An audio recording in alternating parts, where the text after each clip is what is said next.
Damai sejahtera Allah yang melampaui segenap akal budi, kiranya memelihara hati dan pikiran di dalam Kristus Yesus Tuhan kita. Amin. Shalom, selamat pagi Bapak Ibu. Mari kita muliakan Tuhan dengan semua tugas pekerjaan kita. Diberangkatkan firman Tuhan, saya bacakan dari Ulangan pasal 5 ayat 21. Demikianlah firman Tuhan. Jangan mengingini istri sesamamu, dan jangan menghasratkan rumahnya atau ladangnya, atau hambanya laki-laki, atau hambanya perempuan, atau lembunya, atau keledainya, atau apapun yang dipunyai sesamamu. Demikianlah firman Tuhan. Saudara-saudaraku yang terkasih, Bapak Ibu yang dikasihi Kristus, hasrat atau keinginan adalah anugerah Tuhan yang indah dalam kehidupan kita manusia. Keinginan itu membuat hidup kita bergairah dan indah. Keinginan itu membuat kita kemudian melakukan semua aktivitas dengan sukacita dan gembira. Tetapi di satu sisi, keinginan itu tidak punya batasan. Tidak pernah ada orang yang cukup dengan keinginannya sendiri. Misalnya soal makan, tiap hari selalu kita ingin makan, selalu ingin makan, selalu ingin makan. Demikian juga tentang harta. Tidak cukup satu rumah, selalu ingin rumah yang lain. Mobil juga demikian.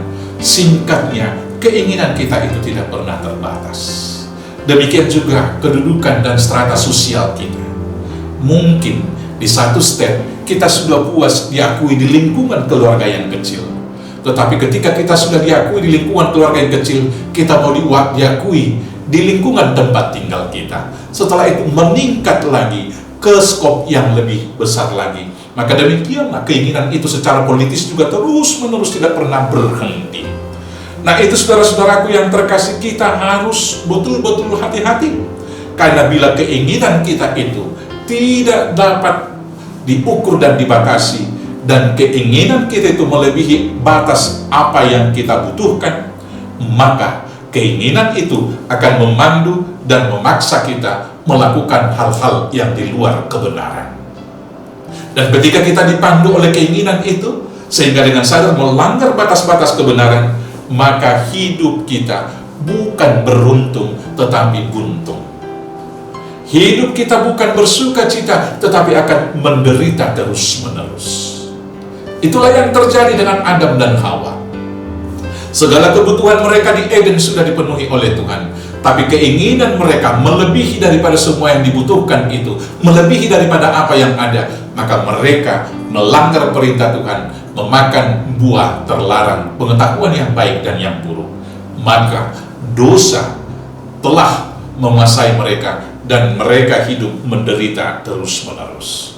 Karena itulah firman Tuhan yang dirumuskan dalam hukum Taurat, secara khusus dalam Ulangan 5 ayat 21 di sini, yaitu hukum Taurat yang ke-10. Jangan mengingini istri sesamamu, jangan menghasratkan rumahnya, jangan mengingini milik orang lain. Apa yang mau dikatakan oleh firman Tuhan hari ini, saudara-saudaraku yang terkasih, biarlah keinginan itu kita terima sebagai anugerah yang indah dari Tuhan. Tetapi supaya keinginan kita itu terukur dalam batas-batas yang baik, sehingga memberikan berkat bagi kita, mari kita letakkan di atas dasar hukum Tuhan dan firman-Nya. Sehingga apapun yang kita inginkan harus dibatasi. Apakah itu tidak berseberangan atau bertentangan dengan kebenaran firman Tuhan? Maka dengan demikian, apapun yang kita inginkan, kita tidak pernah berdosa, karena kita selalu mengukurnya dengan kebenaran firman Tuhan. Saudara-saudaraku yang terkasih, apapun yang kamu inginkan, berdoa saja kepada Tuhan, dan akhirnya berkata seperti Tuhan Yesus, jangan kehendakku Bapa, kehendakmu jadilah.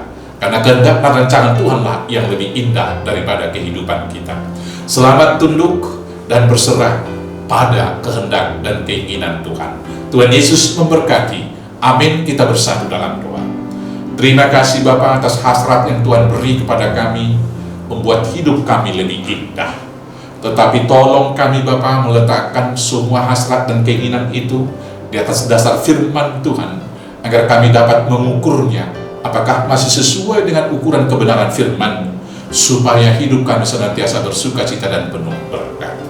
Demikian halnya ketika melakukan pekerjaan, melakukan usaha, hidup di tengah keluarga, hidup di tengah persekutuan di gereja, bahkan dalam kehidupan yang lebih besar berbangsa dan bernegara. Biarlah semua keinginan kami letakkan di atas dasar firman Tuhan. Terima kasih Bapa, terima kasih Bapa. Kehendak-Mu yang jadi dalam hidup kami. Hanya dalam nama Yesus Kristus Tuhan Juru Selamat kami yang hidup. Amin. Shalom, selamat beraktivitas. Tuhan Yesus memberkati. Horas, horas, horas.